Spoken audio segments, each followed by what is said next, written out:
की एक समस्या आ रही है कि ये सर्टिफिकेट तो मिल गया है, लेकिन इसका यूज कैसे करना है।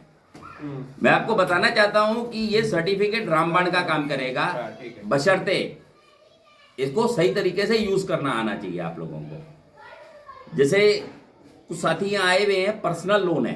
पर्सनल लोन के केस के अंदर इसमें जो एप्लीकेशन जाएगी वो अलग जाएगी। पर्सनल लोन और क्रेडिट कार्ड का सेम हो सकता है, लेकिन जहाँ पे आपकी प्रॉपर्टी गिरवी रखी हुई है वहाँ पे मैटर थोड़ा सा चेंज होगा, क्योंकि दवाई जो दी जाती है वो बीमारी के अनुसार दी जाती है। दोनों बीमारी अलग अलग है। वहाँ हमारी प्रॉपर्टी के कागज या जेवर गिरवी रखे हुए हैं और अनसिक्योर्ड में तो घबराने की जरूरत ही नहीं है।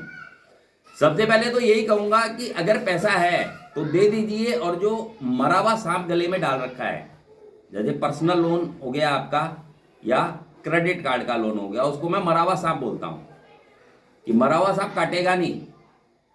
तो इसी तरह पर्सनल लोन और क्रेडिट कार्ड के लोन में आपको बिल्कुल भी घबराने की जरूरत नहीं है। वो आपको दिया गया था आपका सिविल देख के कि आप बैंक में क्या लेन देन करते हैं या नहीं करते हैं। जब बैंक ने आपका सिविल देख के दिया, आपकी पेइंग कैपेसिटी को देख के दिया, आज जब आपकी पेइंग कैपेसिटी सही नहीं है, आपको लगता है कि सरकार की गलत नीतियों की वजह से आप कर्जे की दलदल में फंसे। 2016 में नोटबंदी हुई।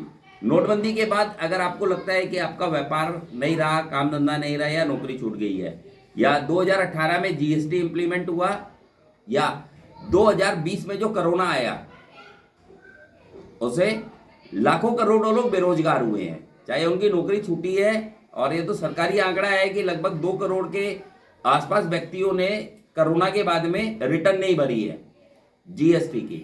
इसका मतलब कि या तो उन्होंने काम धंधा बंद कर दिया है, या गवर्नमेंट को उसकी जिनकी इंफॉर्मेशन है, ये वो आंकड़ा है।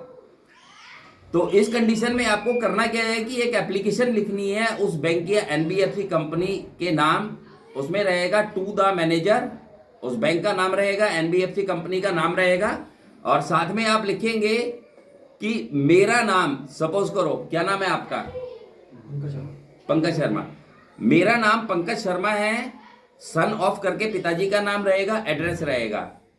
मैंने आपके बैंक से इतने लाख रुपए का लोन इस साल में इस दिनांक को लिया, जिसकी मासिक किस्त इतनी थी या इतनी है।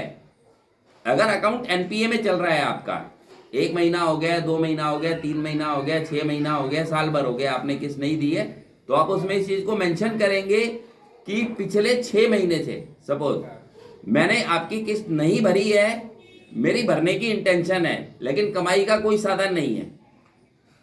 और अगर भर पा रहे हैं तो भरते रहिए, लेकिन किसी से भी ब्याज पे पैसा लेके, किसी रिश्तेदार से उधार मांग के मत भरिए। उसमें बैंक का कुछ भी नहीं जाएगा, एनबीएफसी कंपनी का कुछ भी नहीं जाएगा। जब कमाई का साधन नहीं है तो रिश्तेदारी या दोस्ती भी खत्म हो जाएगी। गलत तो नहीं है? तो अगर भर पा रहे हैं और किसी से उधार मांग के भर रहे हैं तो उसके अंदर साफ लिख दीजिए कि कमाई का साधन नहीं है, अभी तक जैसे तैसे करके मैं लोन की किस्त भर पा रहा था, लेकिन अगले माह से मैं नहीं भर पाऊंगा। मैं अपनी आर्थिक स्थिति को सुधारने में लगा हुआ हूं, जिसके लिए मुझे 1 वर्ष का समय लग सकता है।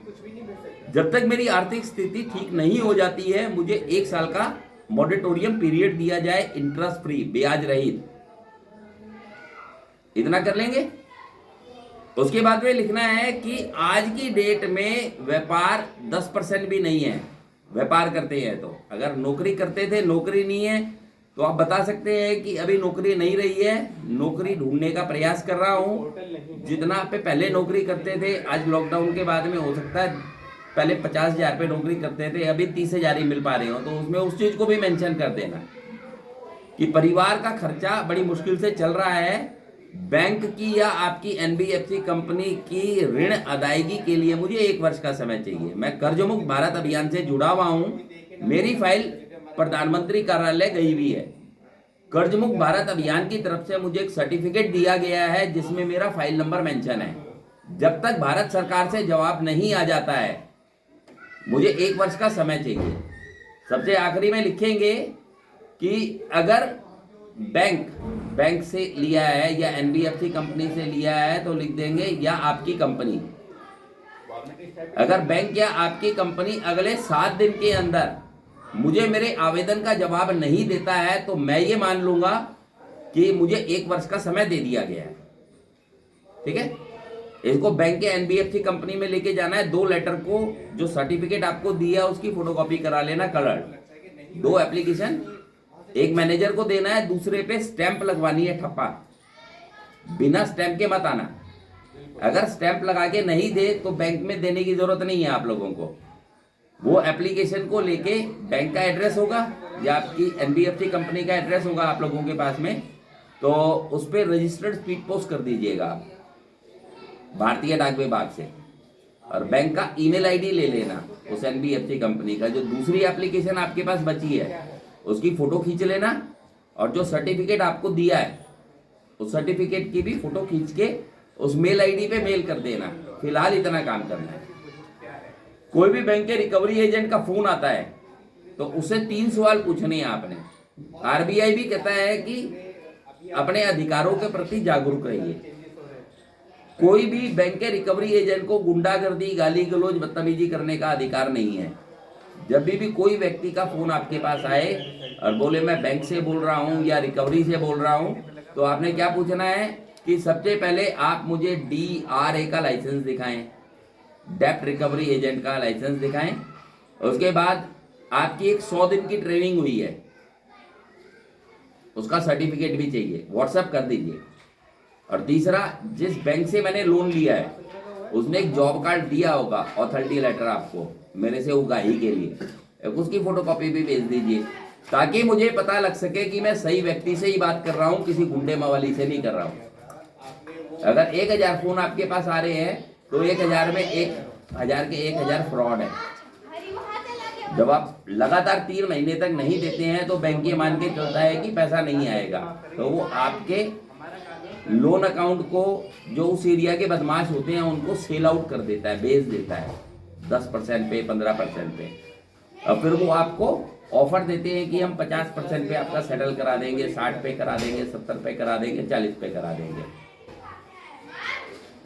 तो बिना तीनों चीज की डिमांड किए आपको उससे बात ही नहीं करनी है। अपने फोन में कॉल रिकॉर्डर ऑन करिए। अगर नहीं प्रोवाइड कराता है, बदतमीजी कर रहा है, तो नियरेस्ट पुलिस स्टेशन में जाके उस नंबर के खिलाफ कंप्लेंट कर दीजिए। घर पे आता है तो वीडियो बना लीजिए और थाने में ले जाके कंप्लेंट कर दीजिए, उसको दिखाइए। ये काम कर लेंगे। जय हिंद, जय भारत।